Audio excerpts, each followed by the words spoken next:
My name is Justin Trawick, my band is Justin Trawick and the Common Good, and this song is This Town. Justin Trawick is another homegrown singer-songwriter who, at the beginning of the pandemic, was featured on CNN for his live streams. Now you can also catch him at one of his secret backyard shows. Justin is extremely involved in the local music community and founded the nationally touring show, the Songwriter Series.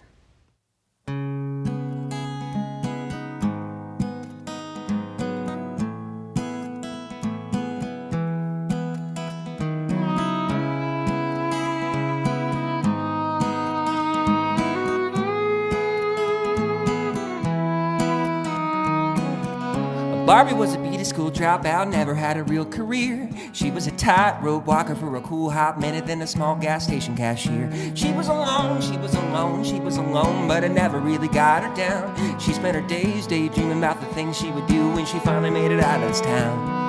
Hey.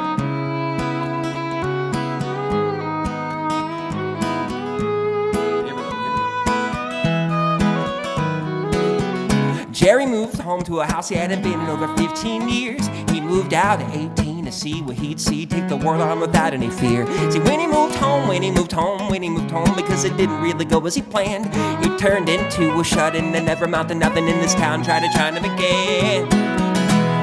All these days and all these nights shape my soul and shape my life. I feel things and I hear sounds. This town knows all. This town. I pull my strings from way up high. Marionettes all in the sky. Trip me up and tie me down. This town. We all fall down. Yeah.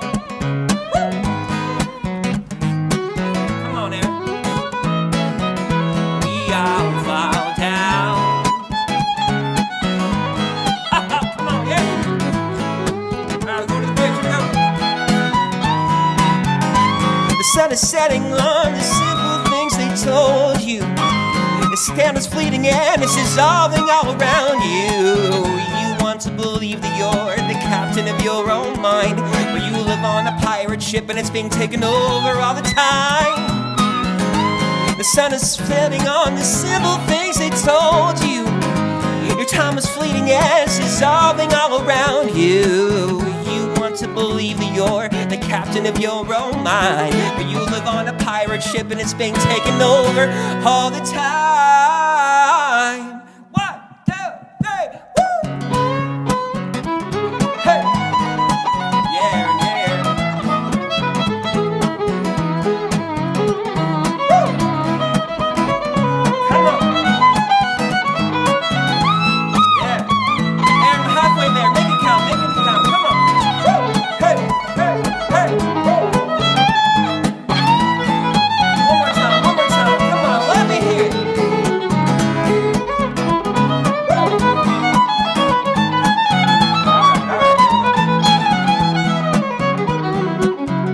Bethany was looking for a sign, she was living on a prayer. She had hopes and high hopes and notes upon notes of plans all up in the air. But when she figured it out, she was done being left behind. She told her family, this chapter is done, now I'm going, I'm no longer waiting in line. All these days and all these nights shape my soul and shape my life. I feel things and I hear sounds. This town knows all. This town. I pull my strings from way up high. Marionettes all in the sky. Trip me up and tied me down. This town. We all fall down. All these days and all these nights shape my soul and shape my life. I feel things and I hear sounds. This town knows all. This town. I pull my strings from way up high. Marionette that's all in the sky. Trip me up and tie me down. This town, we all fall down.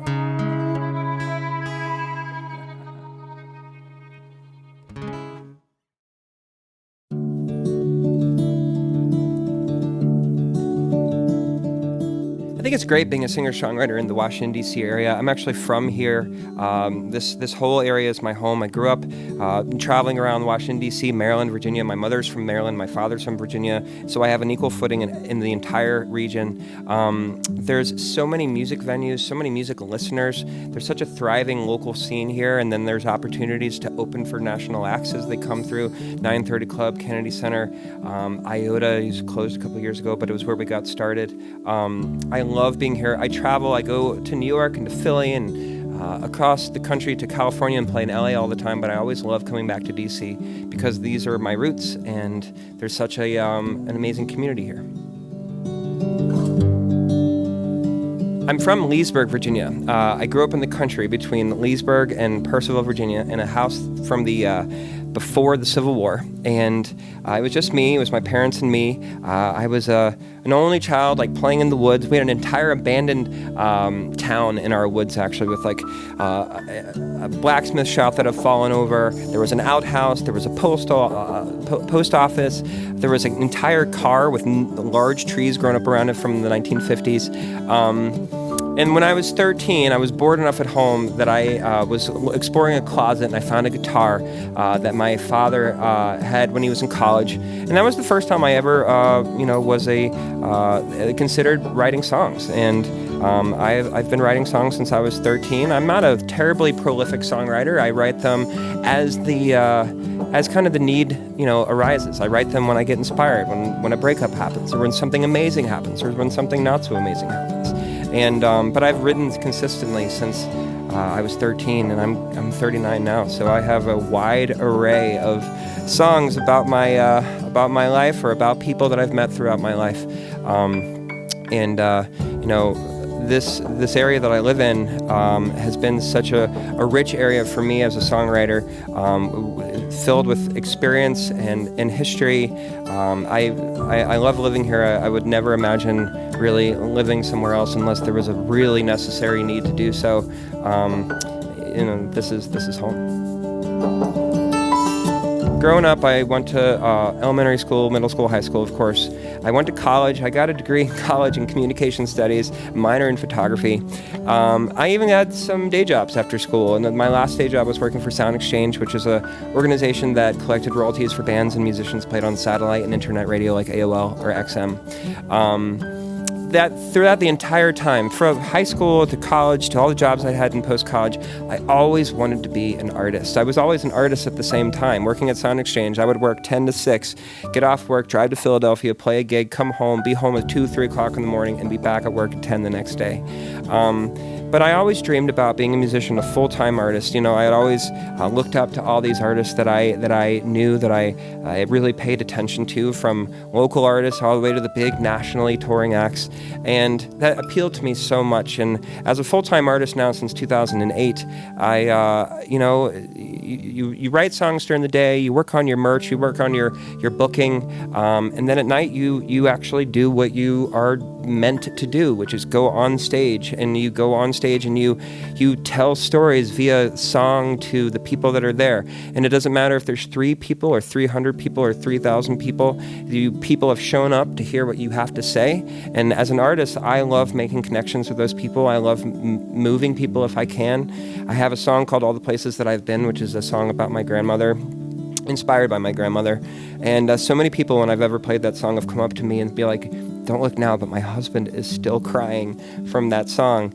And, those are the kind of moments. Like, I'm really sorry that I made your husband cry, but I'm really not. Sorry, what is it? Sorry, not sorry? Like, that means that I've done my job. That means that I have something that I said has moved someone else. And to me, that's what it feels like to be an artist. A couple months ago, I went with a group of people to a brewery out west on 66, about a mile outside of DC, west in Virginia. And we were at a fire pit. It was like 35 degrees. It was freezing. And we were all huddled around a fire pit really, really close together. And there was a woman, her name is Danielle. And I remember vividly, she was talking about her mom. And her mom's name is Barbie. And she said, Barbie was a beauty school dropout, never had a real career. And I immediately took out my phone and I wrote that down. Barbie was a beauty school dropout, never had a real career. Because it seemed like the very first line of a song. And I didn't have any of the other parts of the song, but I had that. And I've written a lot of songs in my past that were like vignettes. It's very similar to like hip hop songs, old rap songs from the 90s, where like each verse is about a different person. I have a bunch of songs. One's called Brick by Brick, one's called After All Is Said and Done.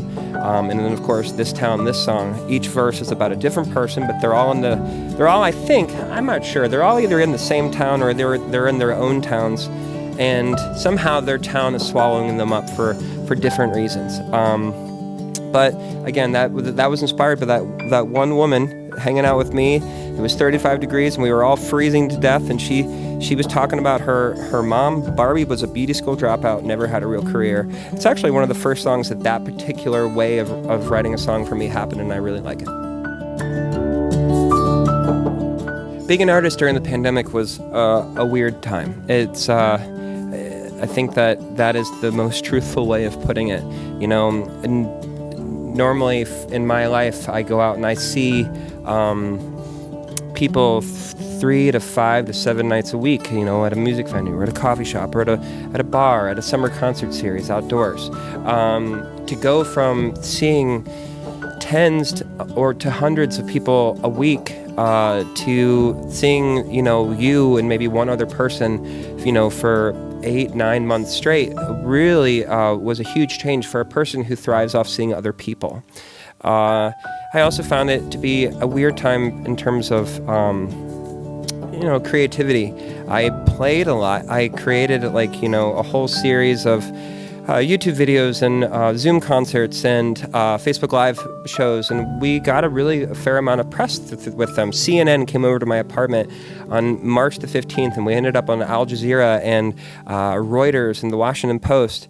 But the creation of writing new material, writing new songs, was hard because I think me and a lot of other people I know, our minds were already kind of full of what's going on in the world, and do you care, you know, what's happening to the people that you care about, your loved ones, people that you can't see.